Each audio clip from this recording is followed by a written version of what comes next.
तो हम लोग चालू करते हैं। आ, जो व्यक्त कारिका है उससे ये एक बहुत ही इंपॉर्टेंट कारिका है। और सांख्य को समझने के लिए, प्रकृति को समझने के लिए और प्रकृति के ऊपर कंट्रोल पाने के लिए, प्रकृति से ऊपर उठने के लिए ये कारिका एक इम्पॉर्टेंट रोल प्ले करती है। अगर आप इसको समझने लगेंगे, इसकी गहराई में उतरने लगेंगे, उसमें डुबकी लगाएंगे, उसमें स्विमिंग करेंगे, उस पर ध्यान करेंगे, तो एक अद्भुत सी दुनिया आपको दिखाई देने लगेगी जो साधारण कंडीशंस में आप नहीं देख पा रहे, क्योंकि आपका वो पर्सपेक्टिव ही नहीं था। और आपका वो पर्सपेक्टिव, वो दृष्टिकोण क्यों नहीं था? क्योंकि हमारे फिरंगी दोस्तों का नहीं होता है। वो दुनिया को इस खिड़की से, इस दरवाजे से, इस नजरिए से नहीं देखते हैं। तो क्योंकि वो नहीं देखते हैं तो हम भी उन्हीं की नजरों से देखते हैं, और हम वो मिस आउट कर जाते हैं जो हमारे पूर्वज देखते थे, जो इस धरती के ऋषि मुनि देखते थे, योगी देखते थे। तो हमको भी ये दुनिया वैसी ही दिखती है जैसे हमारे फिरंगियों को दिखती है। और उनकी दुनिया की जो दिक्कतें हैं वो हमारी दुनिया की भी दिक्कतें बन जाती हैं। उनके जीवन में जो दुख हैं वो हमारे जीवन के भी दुख के हिस्से बन जाते हैं। तो जो यहाँ का ये जो विशेष ज्ञान था दर्शन शास्त्र का, उससे हम वंचित हो जाते हैं। हम भी उनकी तरह ही स्वर्ग हेवन तक आके अटक जाते हैं। उसके ऊपर की दुनिया क्या है उनको नहीं मालूम है। उनके लिए इंफिनिटी एक मैथमेटिकल कॉन्सेप्ट है,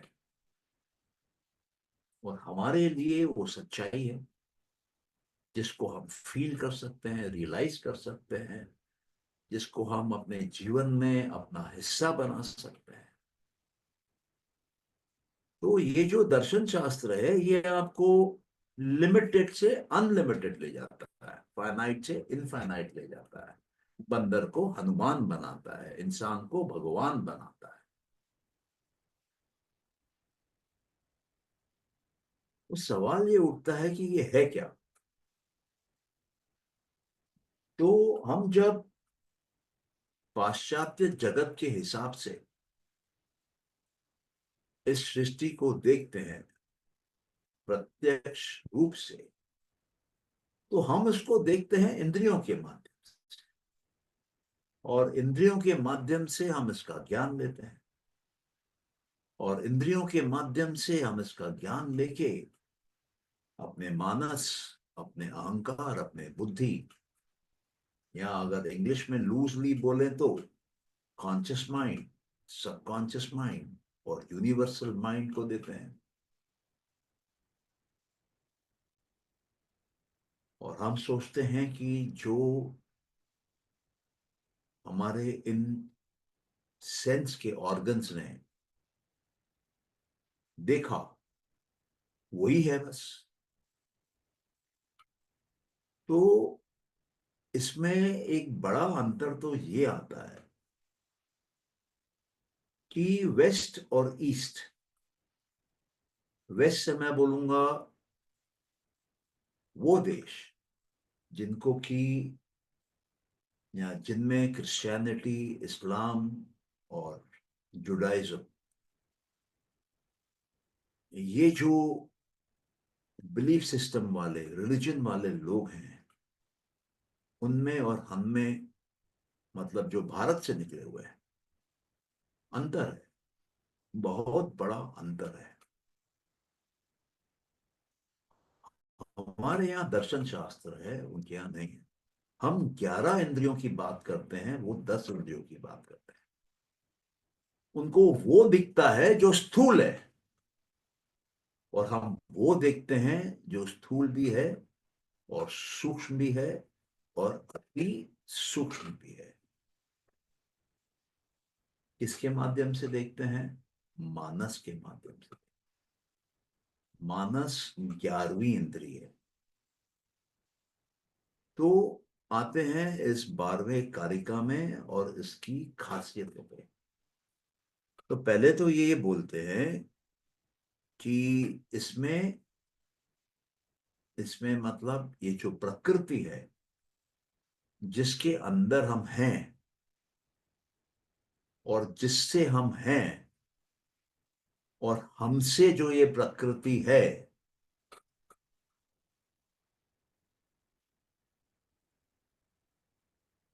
उसके 3 एट्रीब्यूट हैं। ये प्रकृति कौन बनाता है? हम बनाते हैं, इंडिविजुअल लेवल पे बनाते हैं।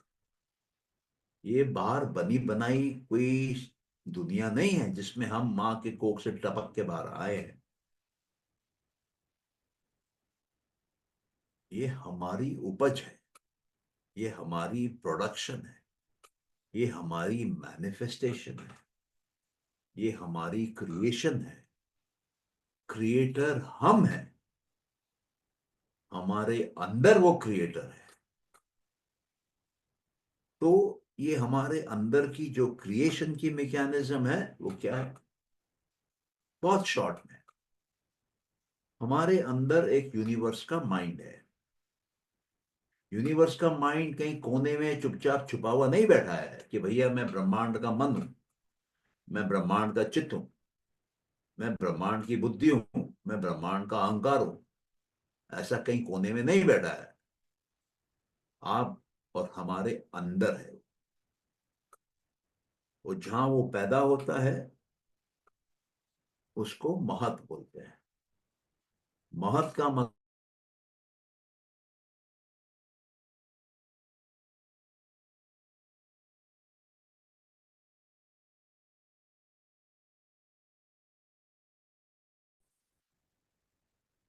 वो पहला मैनिफेस्टेशन है पुरुष का।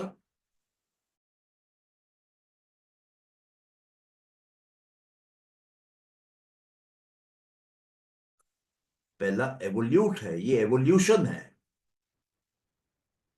वो पहला उसका क्रिएशन है, वो पहले ही उसकी मैन्युफैक्चरिंग है। तो ये सृष्टि, ये दुनिया, ये यूनिवर्स, ये शुरू होती है महत से। और महत का एक डाइल्यूटेड फॉर्म बुद्धि है। और ये सर बुद्धि, हाँ। सर अभी जो आपने बोला उसको रिपीट कर देना, क्योंकि अभी आपका वीडियो ना पॉज हो गया था। अभी लास्ट जो लाइन बोली है महत के ऊपर आपने ना। अच्छा, तो महत जो है वो बच्चा है, पहला बच्चा है, पहली संतान है। किसकी? प्रकृति पैदा होती है महत से। और महत कहां से आता है? मूल प्रकृति और पुरुष से।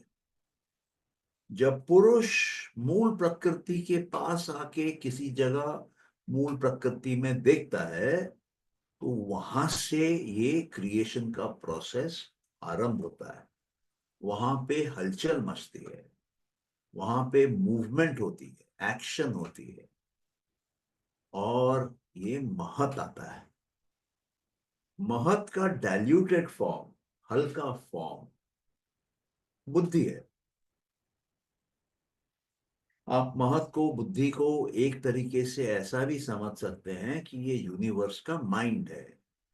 इसमें यूनिवर्स का प्लान है, ब्रह्मांड का प्लान है, क्रिएशन का प्लान है। और ये प्लान को कोई तो एग्जीक्यूट करेगा। तो वो जो प्लान का एग्जीक्यूशन है वो अहंकार के पास है। अहंकार मतलब इंडिविजुअल माइंड जिसके अंदर अलग प्रकार की कई शक्तियां होती हैं और उन शक्तियों का प्रयोग करके वो अपनी दुनिया, अपनी सृष्टि, अपना जगत खड़ा करता है। तो वो अपने लिए मानस बनाता है, ज्ञान इंद्री बनाता है, कर्म इंद्री बनाता है, तन्मात्राएं बनाता है और तन्मात्राएं पंचमहाभूत बनाती हैं। तो जिसको आप बाहर देख रहे हैं पंचमहाभूत को, वो अंदर से आ रहे हैं तन्मात्राओं से। तन्मात्राएं अंदर से आ रही हैं अहंकार से। अहंकार अंदर से आ रहे हैं बुद्धि से, उसके पहले महत से। और महत आ रहा है जब मूल प्रकृति और पुरुष पास में आते हैं और एक, बोल लीजिए, फ्लैश होता है, ट्रिगर होता है, एक्साइटमेंट आती है, मूल प्रकृति रंग रूप लेना चालू करती है, मस्ती में आती है और सृष्टि चालू होती है। तो हमारे शास्त्रों के हिसाब से ये जगत, ये दुनिया, ये वर्ल्ड हमारा बनाया हुआ है इंडिविजुअल लेवल पे। आपका अलग बनाया हुआ है, मेरा अलग बनाया हुआ है।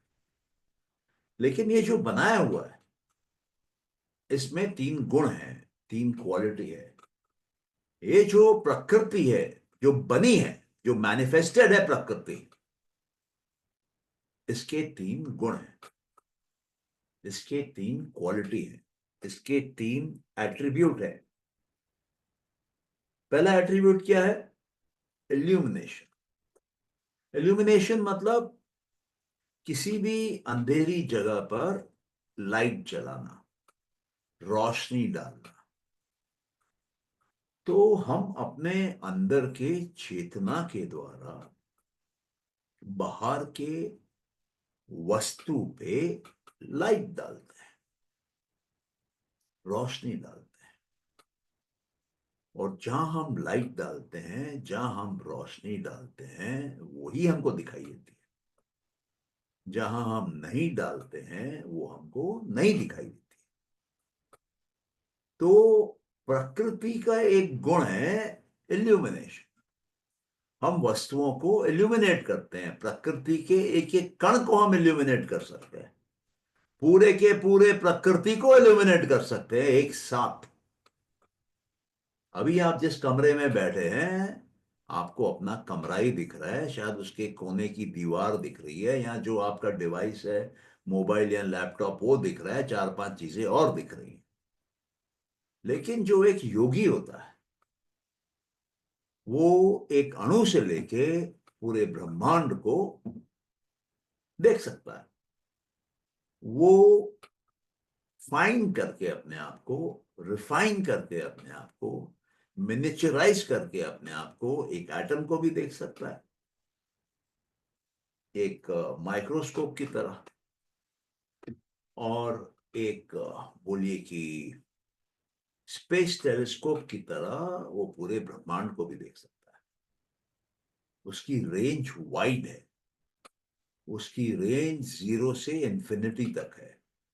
ऐसा आप सोच सकते हैं, समझ सकते हैं, मान सकते हैं। तो ये इल्यूमिनेशन जो है, एक योगी जो है वो इल्यूमिनेशन पूरे ब्रह्मांड का कर सकता है, या एक छोटे से माइक्रोस्कोपिक से भी माइक्रोस्कोपिक इलेक्ट्रॉन का कर सकता है। तो ये इल्यूमिनेशन जो है, उसको समझना, उसको जानना और उसका अभ्यास करना, ये योग है। धारणा, धारण करना उसको, जिसपे आपको अपना चेतन तत्व डालना है, उसको धारण करना पड़ता है, उसको पकड़ना पड़ता है, उसके बाद उस पर ध्यान लगाना पड़ता है, उसके बाद जाके समाधि होती है, वो दिखता है। अगर आप एक वस्तु को अपने मन के द्वारा देख रहे हैं, अपने अहंकार के द्वारा देख रहे हैं, अपने बुद्धि के द्वारा देख रहे हैं, तो इन तीनों का कचरा भी उस वस्तु के ऊपर छाप मार लेता है। इनकी वृत्तियां, इनके डिस्टॉर्शन, इनके डिस्टर्बेंस भी उसके ऊपर आ जाते हैं। लेकिन अगर आपको एक वस्तु को पूरे सफाई के साथ देखना है, पूरे पवित्रता में देखना है, कंप्लीट क्लैरिटी के साथ देखना है, 100% इनोसेंस के साथ देखना है, एज इट इज देखना है, बिना मानव बुद्धि के, अहंकार के और मानस के, तो वो सिर्फ और सिर्फ समाधि में संभव है। समाधि में क्या होता है कि वो मन जो है वो गायब हो जाता है। मन की सारी रिकॉर्डिंग्स गायब हो जाती हैं। आपको वो सामने जो वस्तु है, ना आपको उसका नाम ध्यान में आएगा, ना आपको उसके नाम की मीनिंग समझ में आएगी, ना आपके मन में उसका कोई रिकॉर्डिंग आएगा, कोई वर्णन आएगा, कोई कमेंट्री चलेगी। सिर्फ और सिर्फ वो वस्तु चमकेगी अकेले आपके चित्त के अंदर। उस अवस्था में अगर आप चित्त को देखना चाहते हैं, तो आप अपने चित्त के माध्यम से चित्त को देखते हैं, इल्यूमिनेट करते हैं चित्त। और अगर आप उसी चित्त में जो पवित्र है, जो खालिस है, जो प्योर है, जो इनोसेंट है, जिसमें कोई वृत्ति नहीं है, कोई संस्कार नहीं है, कोई क्लेश नहीं है, कोई कर्म नहीं है, वो ट्रांसपेरेंट है चित्त, पारदर्शी है चित्त, उसमें आप अपनी आत्मा को भी देख सकते हैं। तो वो अवस्था जिसमें आप अपनी आत्मा को देख रहे हैं, आप अपने चित्त को भी देख रहे हैं, आप सामने रखी वस्तु को भी देख रहे हैं, उसमें इल्यूमिनेशन जो है वो मैक्सिमम है। वो फाइनाइट का भी इल्यूमिनेशन है, वो वस्तु का, वो चित्त का भी इल्यूमिनेशन है जो फाइनाइट और इनफाइनाइट को जोड़ती है, और वो इनफाइनाइट का भी इल्यूमिनेशन है जो कि आपका पुरुष है। तीनों लेवल पे, तीनों डिग्री पे, तीनों बैंडविड्थ से आप दर्शन करते हैं। इसलिए इन शास्त्रों को दर्शन शास्त्र बोला जाता है।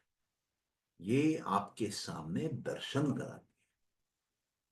आप ऐसा समझ लीजिए कि आप अपने आईने के सामने खड़े हैं, तो आपको आईने में अपनी परछाई दिखाई देगी। आईने में गंदगी होगी तो आपको अपनी परछाई में गंदगी दिखाई देगी। आईना पूर्ण रूप से साफ होगा तो आप भी पूर्ण रूप से साफ, चमकते हुए, जैसे आप हैं 100% वैसे ही दिखाई देंगे। तो ये तीनों डायमेंशन क्या है, इल्यूमिनेशन जो रिपीट है, करती है सर? हाँ, तीनों डायमेंशन क्या है, रिपीट करती है सर? तीनों डायमेंशन, मन बुद्धि, तीनों डायमेंशन से क्लियर है आप बोल रहे हैं, तीनों हाँ, डायमेंशन क्या है? मन बुद्धि अहंकार। मानव, नहीं नहीं, तीनों डायमेंशन क्या है? आप जो बोल रहे हैं, तीनों डायमेंशन से क्लियर है। पहला है ऑब्जेक्ट जो बाहर फिजिकल ऑब्जेक्ट है। दूसरा है आपका चित्त या मेंटल डायमेंशन बोल लीजिए। बाहर जो ऑब्जेक्ट है वो आपका फिजिकल डायमेंशन बोल लीजिए। और जो अंदर आपका पुरुष है उसको आप स्पिरिचुअल डायमेंशन बोल लीजिए। तो जब आप पारदर्शी हो जाते हैं तो तीनों डायमेंशन देखा जाता है एक साथ चित्त के अंदर। इसलिए जब आप योग की परिभाषा देखेंगे सेकंड सूत्र में, फर्स्ट चैप्टर में, वो बोलता है योग जो है वो चित्त की वृत्तियों का निरोध है। जब आप वृत्तियों को बंद कर देंगे तब चित्त साफ हो जाएगा। जब चित्त साफ हो जाएगा तो वस्तु को भी देखेगा, अपने आप को भी देखेगा, और पुरुष को भी देखेगा। तो जब आप अपने पुरुष को देखते हैं तो आप में और पुरुष में कोई फर्क नहीं रहता है। जब आप किसी वस्तु को देखते हैं तो आप वस्तु बन जाते हैं, वस्तु आप बन जाती है। मतलब जो बीच का गैप है, डिफरेंस है, कुछ मॉडिफिकेशन दोनों के बीच में है, वो मिसिंग है, वो चला गया है, तब ये फ्यूजन है, तब ये योग है, तब फाइनाइट इनफाइनाइट के साथ मिल जाता है, तब ऑब्जेक्ट पुरुष के साथ मिल जाता है, क्योंकि बीच में जो चित है वो नीट क्लीन ट्रांसपेरेंट है, उसमें कोई वृत्ति नहीं, कोई संस्कार नहीं, कोई क्लेश नहीं, कोई कर्म नहीं, कोई कर्मों का फल नहीं, कुछ नहीं।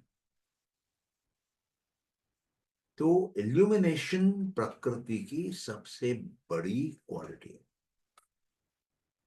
दूसरी बड़ी क्वालिटी क्या है कि प्रकृति में एक्शन है, प्रकृति खड़ी नहीं रहती है, प्रकृति चलती रहती है।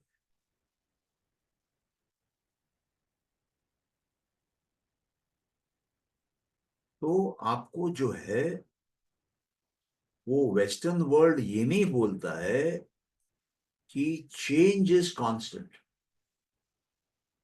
वो गीता में आपको मिलता है कि चेंज इज कांस्टेंट, चेंज हमेशा रहेगा, प्रकृति बदलाव हमेशा रहेगा, प्रकृति ट्रांसफॉर्मेशन हमेशा रहेगा प्रकृति में, एक फॉर्म से दूसरा फॉर्म बनता रहेगा प्रकृति में। ये पानी चलेगा हिमालय से, आएगा नदी में, नदी में आते आते उसकी भाप बनेगी, वो हवा में उठेगी, वो बादल बने, वो सागर में आएगा, सागर से उठेगी और भाप बनेगी, क्लाउड्स बनेगी, और वो बहते बहते जमीन पे आएंगे और जमीन पे अपना पानी छोड़ेंगे, और वो पानी जब पहाड़ों पे गिरेगा, हिमालय पे गिरेगा, तो वो बर्फ बन जाएगा। वो बर्फ ग्लेशियर के रूप में धीरे धीरे फिसलता हुआ, घिसकता हुआ नीचे उतरने लगेगा। फिर उसमें पानी गलने लगेगा, पानी गर्माहट के कारण बर्फ से लिक्विड फॉर्म में आने लगेगा, फिर वो नदी बनेगी। तो ये कॉन्स्टेंटली क्या हो रहा है, साइकिल में ट्रांसफॉर्मेशन हो रहा है, चेंज हो रहा है, मॉडिफिकेशन हो रहा है। तो ये जो चेंज है, ये जो एक्शन है, जो चेंज ला रहा है, ये कांस्टेंट है, ये हमेशा होगा। अगर चेंज नहीं है तो प्रकृति गायब हो जाएगी। प्रकृति मतलब चेंज, चेंज मतलब प्रकृति। तो हम मानव जो हैं, अगर हम अपने अंदर का चेंज बंद कर दें तो हमारी मृत्यु नहीं होगी, और अगर हम अपने अंदर का चेंज स्लो कर दें हमारी उम्र बढ़ जाएगी। 100 साल, 150 साल, 200 साल, 250 साल, 500 साल, 700 साल, 1000 साल तक जा सकती है, और भी आगे जा सकती है। कुछ लोग ऐसे हैं जो मरते ही नहीं। हनुमान जी की मृत्यु नहीं होती। ये द्रोण के जो लड़के थे, क्या नाम है उनका, अश्वत्थामा, वो भी हैं अभी तक। तो ये रजस वो गुण है चेंज का, मॉडिफिकेशन का, एक्शन का। ये प्रकृति की पहचान है। और तीसरी पहचान प्रकृति की ये है कि ये कभी भी अपना सच्चा ज्ञान आपके सामने नहीं खोलती है। आपको अधूरा ज्ञान देगी, भटकाने वाला ज्ञान देगी, खट्टा मीठा ज्ञान देगी, लेकिन संपूर्ण ज्ञान आपके सामने नहीं खोलेगी, जब तक कि आप परम दर्ज के, टॉप लेवल के योगी नहीं बनते हैं।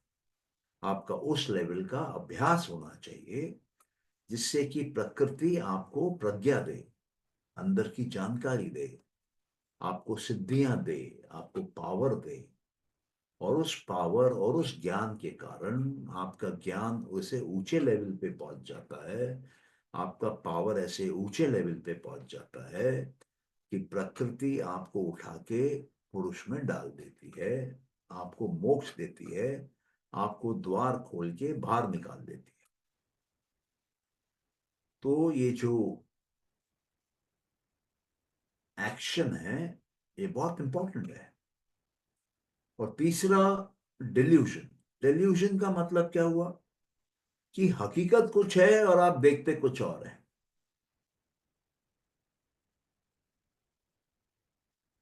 आपके सामने है कुछ, लेकिन आपको लग कुछ और रहा है।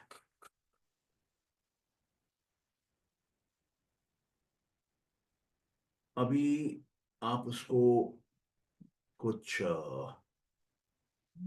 एक बहुत रूटीन एग्जांपल बोलता हूं कि आपके पैर में लगी है रस्सी रात में, लेकिन आपको लगता है कि मेरे पैर अपना सांप के ऊपर रख दिया, क्योंकि रात के अंधेरे में दोनों देखने में सेम लग रहे हैं। तो ये गलत नॉलेज आपने पिकअप कर लिया, ये सांप है। सही नॉलेज ये है कि वो रस्सी है। तो हमारी अज्ञानता के कारण, हमारे इंद्रियों के कमी के कारण और हमारे पास सही गुरु नहीं होने के कारण हमको जो दुनिया से ज्ञान मिलता है वो भटकाने वाला मिलता है, सही दिशा दिखाने वाला नहीं मिलता है। ये भी प्रकृति का एट्रीब्यूट है, गुण है। प्रकृति का परम ज्ञान लेने के लिए आपको ब्रह्म ज्ञानी बनना पड़ेगा, और ब्रह्म ज्ञानी पढ़ने के लिए उतना अभ्यास करना पड़ेगा, उतनी समाधियां करनी पड़ेगी, उतनी प्रज्ञा हासिल करनी पड़ेगी कि आपको सीधे सीधे सच्चा सच्चा ज्ञान मिले। भाग्यशालियों को मिलता है, जो लगे रहते हैं इस ज्ञान के पीछे उनको मिलता है। और जो खोदना नहीं जानते, जो थोड़े में ही सोचते हैं कि बहुत कर लिया हमने, उनको नहीं मिलता है। और जो इस ज्ञान को खोदते रहते हैं, खोदते रहते हैं, खोदते रहते हैं, संतुष्ट नहीं होते हैं, उनको जाके मिलता है। ये कुछ वैसा ही समझ लीजिए जैसे सागर का मंथन हुआ तो पहले जहर आया, तो जो हल्का खोदता है उसको अज्ञानता मिलती है, उसको भटकाने वाला ज्ञान मिलता है, उसको मारने वाला ज्ञान मिलता है, मरने वाला ज्ञान। और जो खोदता रहता है, खोदता रहता है, खोदता रहता है, वो अंत में अमृत तक पहुंच जाता है। वो फिर मरता नहीं है, उसको फिर मोक्ष मिल जाता है। ना वो जीता है, ना वो मरता है, ना वो आता है, ना वो जाता है, ना वो पैदा होता है, ना वो मरता है, ना वो किसी को बदलता है, ना वो खुद बदलता है। तो ये तीन प्रमुख गुण हैं जिसको इंग्लिश में हम लोग इल्यूमिनेशन बोलते हैं, सेकंड को हम लोग एक्शन बोलते हैं, थर्ड को हम लोग डेल्यूजन बोलते हैं। और अगर इनकी भाषा में बात करें, इस ग्रंथ की भाषा में, इस दर्शन शास्त्र की भाषा में बात करें, तो जो इल्यूमिनेशन है वो सत्व है, जो एक्शन है वो रजस है, और जो डिल्यूजन है, जो गलत ज्ञान देता है, अंधकार में रखता है, अटका के बांध के रखता है, वो तमस है। तो पूरी सृष्टि सत्व, रजस और तमस का खेल है। इनके रेशियो, इनके प्रपोर्शन चेंज होते रहते हैं, और जैसे जैसे ये चेंज होते हैं वैसे वैसे वस्तु चेंज होती है। तो समझदार कौन, ताकतवर कौन, ज्ञानी कौन, जो इसको समझे और इसको समझ के इसके ऊपर काबू कर ले। और जब इसके ऊपर काबू कर लेता है, तब वो तीन गुणों के ऊपर काबू कर लेता है, तब वो प्रकृति के ऊपर काबू कर लेता है, तब वो जो चाहे वो कर सकता है प्रकृति के साथ। प्रकृति उसके मुट्ठी में आ जाती है। तो अगर आप चाहते हैं कि आपकी सारी इच्छाएं पूर्ण हो और आप एक एब्सोल्यूट ह्यूमन बीइंग बने, सर्वशक्तिशाली, सर्वज्ञानी, सर्वव्यापी, आपके ऊपर कोई हो ही ना, आप एब्सोल्यूट पावर बने, तो उसके लिए आपको ये तीन गुणों को समझ के उस पर काबू पाना होगा। इस पे काबू पाते ही ये चमत्कार हो जाता है।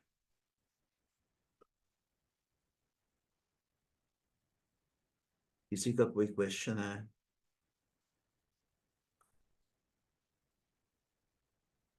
हाँ बोलिए। नहीं है? ओके, चलिए आगे चलते हैं। अब ये तीन गुण है क्यों? इनका पर्पस क्या है? हाँ बोलिए।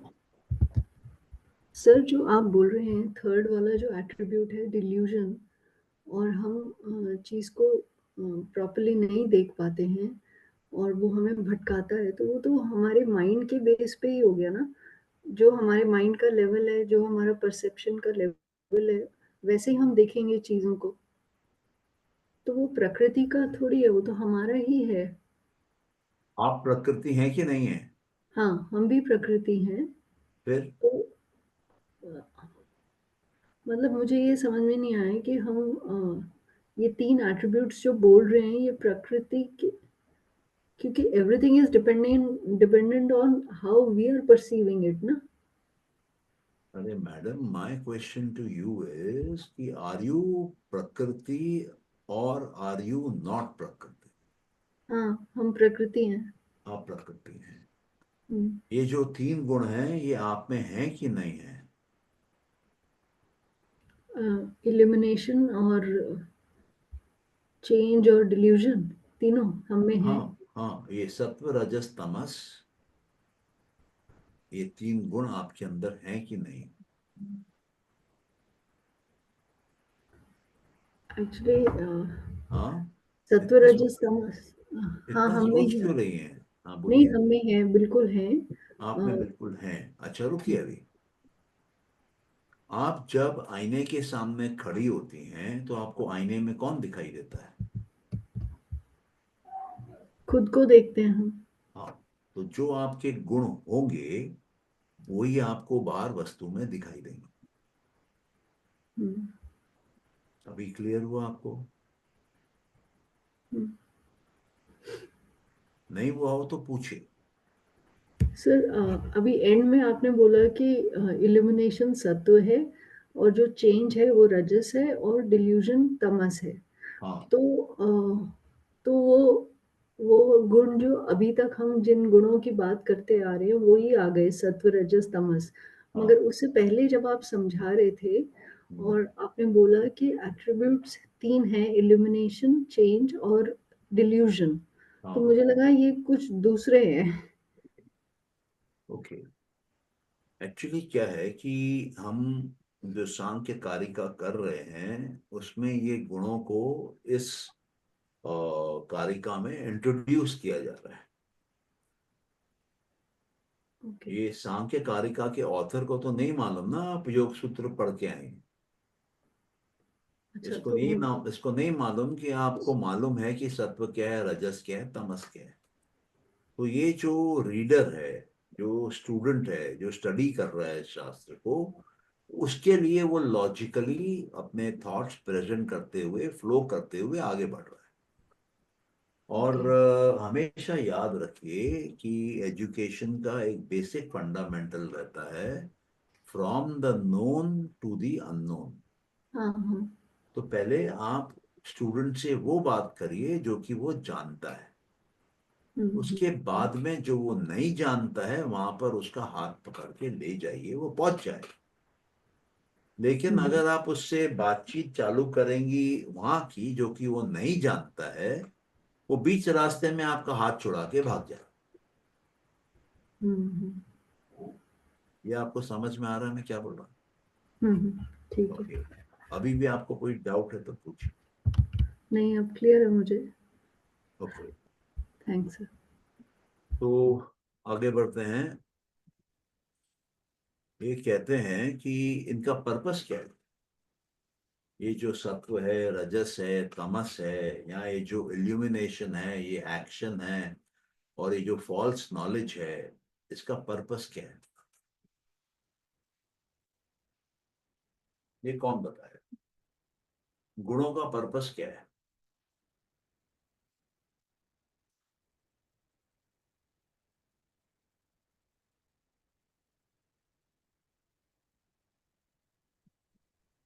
कोई गुणों नहीं का जानता पर्पस इनका है, पर्पस क्या है?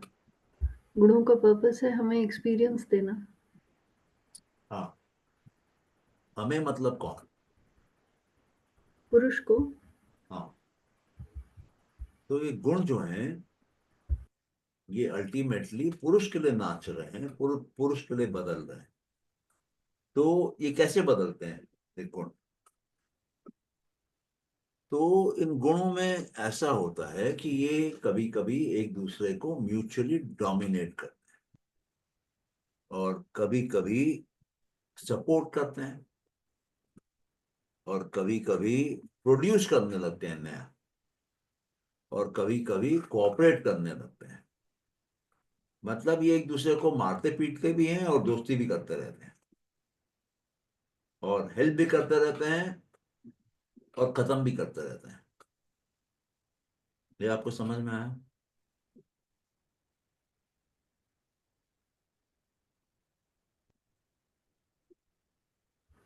सर क्रिएट कैसे करेंगे? क्रिएट कैसे करेंगे? हम्म, कुछ नया पैदा करेंगे। क्योंकि हमने देखा कि जो बुद्धि है वो क्रिएट करती है अहंकार को। अहंकार है वो क्रिएट करता है मानस को। अहंकार है वो क्रिएट करता है पांच ज्ञान इंद्रिय। अहंकार है वो क्रिएट करता है पांच कर्म इंद्रिय। अहंकार है वो क्रिएट करता है पांच तन मात्राएं। वो पांच तन मात्राएं वो क्रिएट करती हैं पांच महाभूतों को। तो ये जो प्रकृति है, व्यक्त प्रकृति, मैनिफेस्टेड प्रकृति, इन सब में तीन गुण है। बुद्धि में है, अहंकार में है, मानस में है, ज्ञान इंद्री में है, कर्म इंद्री में है, तन मात्राओं में है और पंच महाभूत में है। तो ये तो क्रिएटिव प्रोसेस से ही जा रहे हैं ना, एक दूसरे को क्रिएट कर रहा है। अभी क्लियर हुआ? ठीक है। हम्म। सर एक बार रिपीट कर दीजिए प्लीज, नेट चला गया था। हाँ, क्या रिपीट करना है बताइए।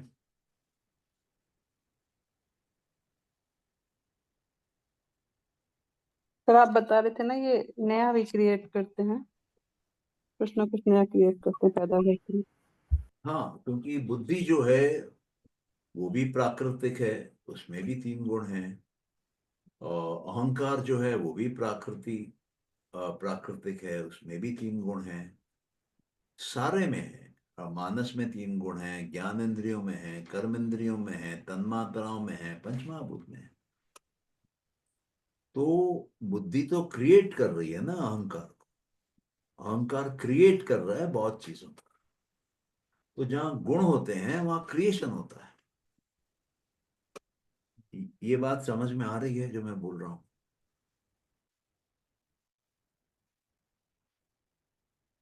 क्या हुआ, आपको समझ में आया चेन्नई जी?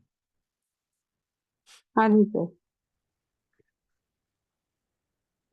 तो ये प्रोसेस एक दूसरे पे डोमिनेट करने का, कोऑपरेट करने का, सपोर्ट करने का, प्रोड्यूस करने का, ये चलता रहता है।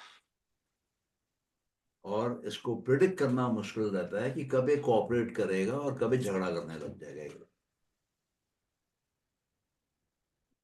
ठीक है, किसी का कोई क्वेश्चन तो पूछिए।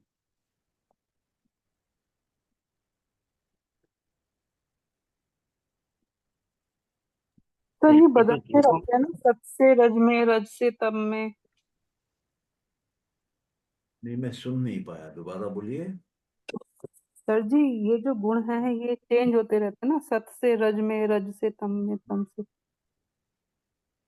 चेंज होते रहते हैं, आप बोल सकते हैं ऐसा। जी। क्योंकि इनका जो प्रपोर्शन है वो चेंज होता रहता है। टोटल 100% रहेगा, पर इनका आपस का रेशियो चेंज होता रहता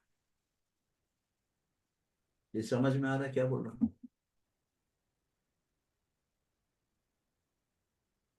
हम्म? जी। हाँ। नहीं, आपको समझ में आया, मेरे को डाउट है। आपको समझ में आया तो मेरे को समझाइए।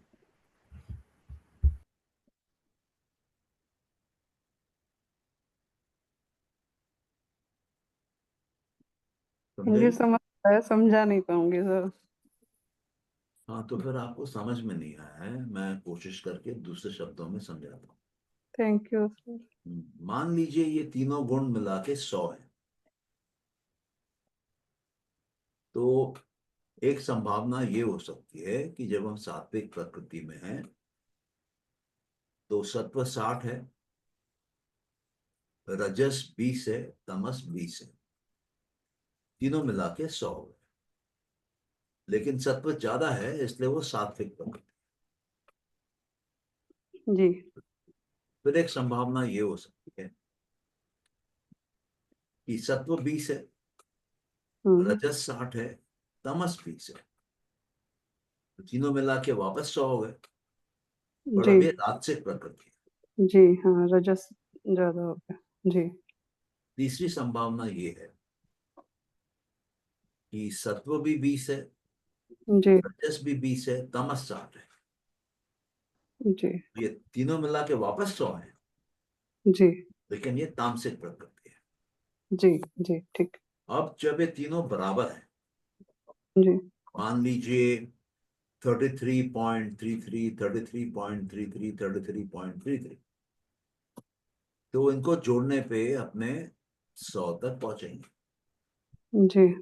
तभी जब तीनों बराबर हैं तब ये मूल प्रकृति है, जी।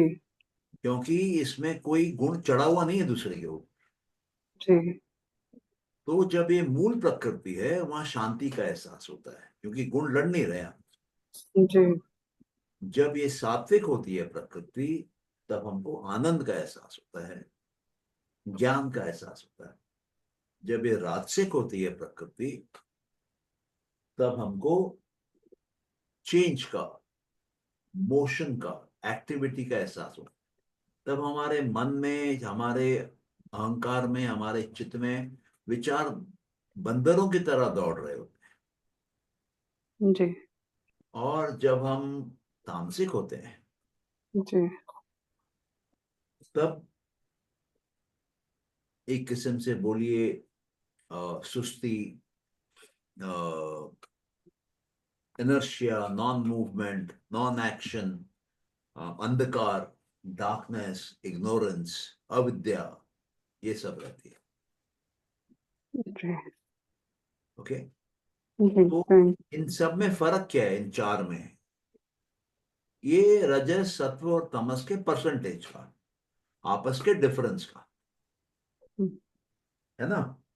अब जब रजस भी 0 है, तमस भी 0 है और सत्व भी 0 है, तो ये पुरुष की अवस्था है, वहां गुण नहीं है।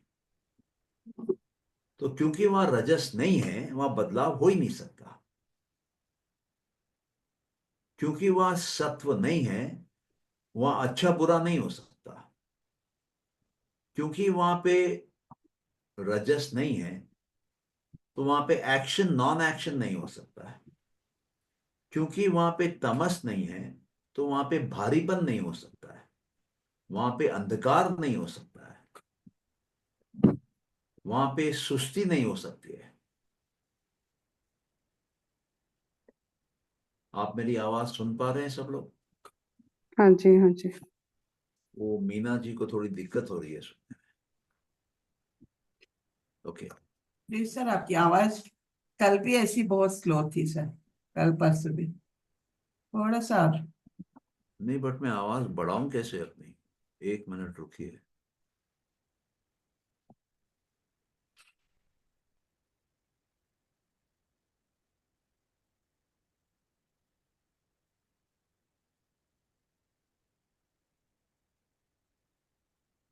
ओ,